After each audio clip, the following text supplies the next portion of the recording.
बिस्मिल्लाहिर्रहमानिर्रहीम। अस्सलाम वालेकुम। आज की ताज़ा अपडेट के साथ आपकी खिदमत में हाजिर हुआ हूँ। रशिया और यूक्रेन की जंग एटमी जंग में बदलने जा रही है। बार बार इसकी वार्निंग दी जा रही थी, न्यूक्लियर हथियार चल जाएंगे।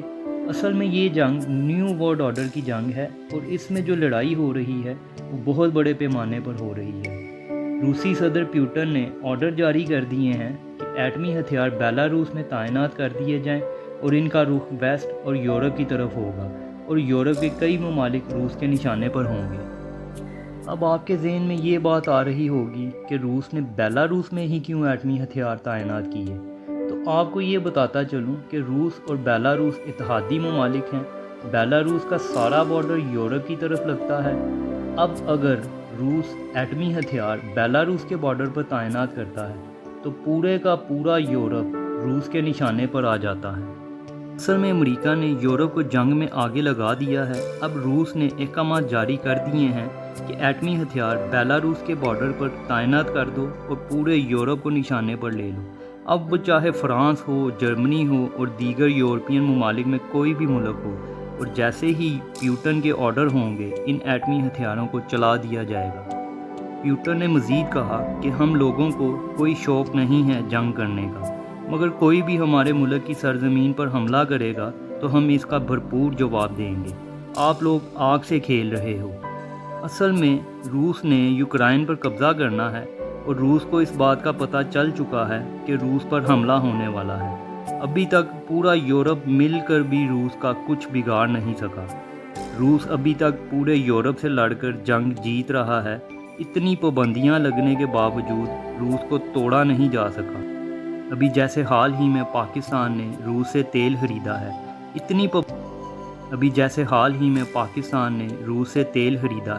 इतनी पाबंदियां लगने के बावजूद पूरा यूरोप रूस का कुछ नहीं कर सका। रूस ने पूरी दुनिया में अपने आप को मनवा लिया है। अब सूरत हाल ये है कि अगर रूस पर हमला होता है तो रूस चुप करके तो नहीं बैठेगा।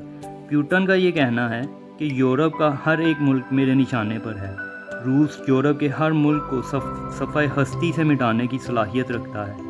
प्यूटन पहले ही यूरोप को वार्निंग जारी कर चुका है।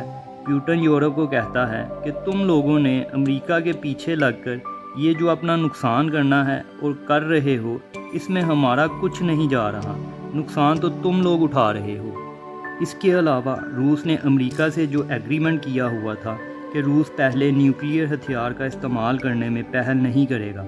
जाहिर सी बात है, अगर कोई आप पर हमला करता है तो आखिरी ऑप्शन एटमी हथियार रह जाता है। तो रूस इस बात को पहले ही क्लियर कर चुका है। आप लोग अगर रूस के ऊपर इतनी पाबंदियां लगाएंगे तो फिर आप इससे क्या उम्मीद रख सकते हैं कि रूस खामोश रहकर अपनी बर्बादी का इंतज़ार तो नहीं करेगा। इसलिए रूस ने सब क्लियर कर दिया है कि हमें जब ज़रूरत महसूस होगी हम अपने एटमी हथियार का इस्तेमाल करेंगे। असल में अमेरिका और इसके इत्तेहादी ममालिक ने जो करना था वो कर चुके। इतनी पाबंदियां लगाने के बावजूद रूस को झुका नहीं सके। असल में अमेरिका ये जंग हार चुका है। दूसरी तरफ मोहम्मद बिन सलमान भी प्यूटन के साथ मिलकर इस जंग में इत्तेहादी बने हुए हैं, ख़ास तौर पर तेल के हवाले से। अमेरिका ने असल में ये प्लान किया था कि रूस पर पाबंदियां लगाकर रूस को घुटनों के बल लेकर आएंगे और रूस को दुनिया में तनहा कर देंगे। इतनी पाबंदियां ईरान पर नहीं लगी थीं जितनी पाबंदियां रूस पर लगाई गई हैं। इसके बावजूद रूस को तोड़ने में नाकाम साबित हुए। उल्टा अमेरिका ने पूरे यूरोप और वेस्ट का खाना ख़राब करके रख दिया है।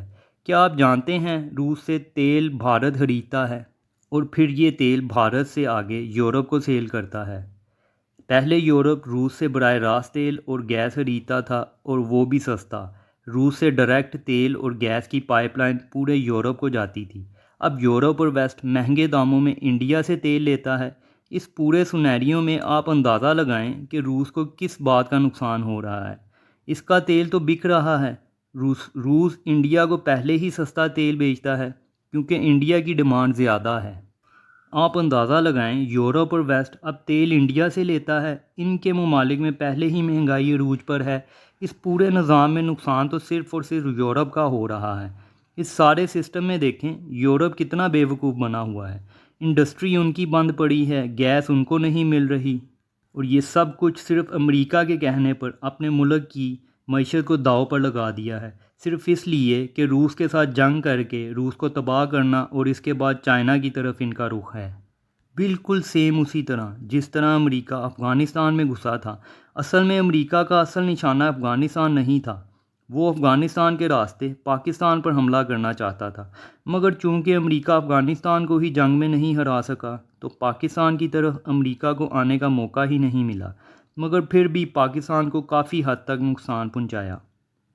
اسی طرح امریکہ پہلے روس کو تباہ کرنا چاہتا ہے اور اس کے بعد اگلا ٹارگٹ چائنا ہے۔ اب امریکہ نے یوکرائن کو جنگ کے لیے F-16 دینے کا اعلان کیا ہے۔ اس پر روس نے رد عمل دیتے ہوئے کہا ہے کہ اگر روسی سرزمین پر F-16 کسی بھی مقصد کے لیے آیا تو ہم اس کو تباہ کریں گے اور اس ملک کو بھی نہیں چھوڑیں گے۔ اصل میں امریکہ اور اس کے اتحادی ممالک روس کو انڈر ایسٹیمیٹ کر گئے ہیں۔ ان کو یہ یقین تھا کہ یہ سب مل کر روس کو قابو کر لیں گے۔ ان لوگوں نے پیوٹن کو مارنے کی ہر ممکن کوشش کی، پیوٹن کو زہر دینے کی کوشش کی، ان کے بندے خریدنے کی ہر ممکن کوشش کی، یہاں تک کہ پیوٹن کا پہانا اور پیشاب وہاں تک رسائی حاصل کرنے کی کوشش کی، صرف یہ جاننے کے لیے کہ اس کی صحت کیسی ہے۔ ہر ممکن کوشش کرنے کے باوجود یہ سب بری طرح ناکام ہوئے۔ پیوٹن اس وقت بڑی مضبوط گیم کھیل رہا ہے، مسلمانوں کو اس نے اپنے ساتھ ملایا ہوا ہے، چائنا اس کی بیک پہ کھڑا ہے، سینٹرل ایشیا کو بھی پیوٹن نے اپنے ساتھ ملایا ہوا ہے، یہاں تک کہ بھارت کو بھی اپنے ساتھ رکھا ہوا ہے۔ حالانکہ بھارت امریکہ کا بہت بڑا پٹھو ہے، مگر بھارت چونکہ خود مختار ملک ہے، جہاں اس کو اپنے فائدے کی بات نظر آتی ہے وہ اسی طرف اپنا رخ موڑ لیتا ہے۔ ظاہر ہے جب آپ کسی کی آگے ہاتھ پھیلاؤ گے تو پھر اس کی ہر جائز اور ناجائز بات مانو گے، جیسے پاکستان امریکہ کا قرضئی ہے۔ پاکستان نہ چاہتے ہوئے بھی اپنی مرضی نہیں کر سکتا کیونکہ ہم لوگوں نے امریکہ کا قرض دینا ہے۔ اب جیسے یورپ نے بھارت سے کہا کہ تم روس سے تیل کیوں لیتے ہو، اس پر بھارت نے کہا کہ منافق تو تم لوگ ہو، تم روس سے تیل اور گیس لو تو ٹھیک ہے، اور اب اگر تم لوگوں کو ہم سے تیل لینا پڑتا ہے تو تم لوگوں کو برا لگتا ہے، اگر اتنا ہی برا لگتا ہے تو نہ لو تیل ہم سے۔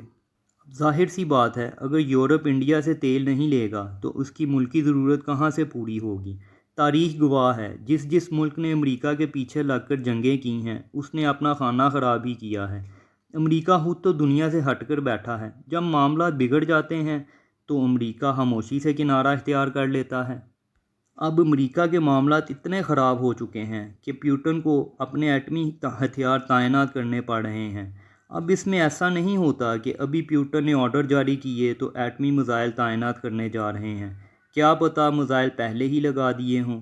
یہ ایک ہائی لیول کی باتیں ہیں جو ٹاپ سیکرٹ ہوتی ہیں، اس لیے پیوٹن کو انڈر ایسٹیمیٹ کرنے کی بالکل کوشش نہ کریں۔ ان لوگوں نے ذرا بھی اونچ نیچ کی تو پیوٹن ایٹمی میزائل چلانے میں ذرا سی بھی دیر نہیں کرے گا۔ پیوٹن اس وقت اتنے غصے میں ہے، وہ کہتا ہے کہ سوویت یونین میں جتنے بھی ممالک ٹوٹے تھے ان کو دوبارہ شامل کرنے کا پلان کیا ہوا ہے۔ جتنے بھی سینٹرل ایشین کنٹریز ہیں اس وقت پیوٹن کو کچھ نہیں کہہ رہے کیونکہ ان کو پتہ ہے اگر وہ کچھ کہیں گے تو پیوٹن ان کو چھوڑے گا نہیں۔ اس لیے سب ممالک کو پتہ ہے کہ پیوٹن اس وقت جو کر رہا ہے وہ صحیح کر رہا ہے۔ اس کے ساتھ ہی آپ سب سے اجازت چاہوں گا، میری ویڈیو کو لائک اور سبسکرائب ضرور کیجیے گا اور اپنی دعاؤں میں یاد رکھیے گا۔ اللہ حافظ۔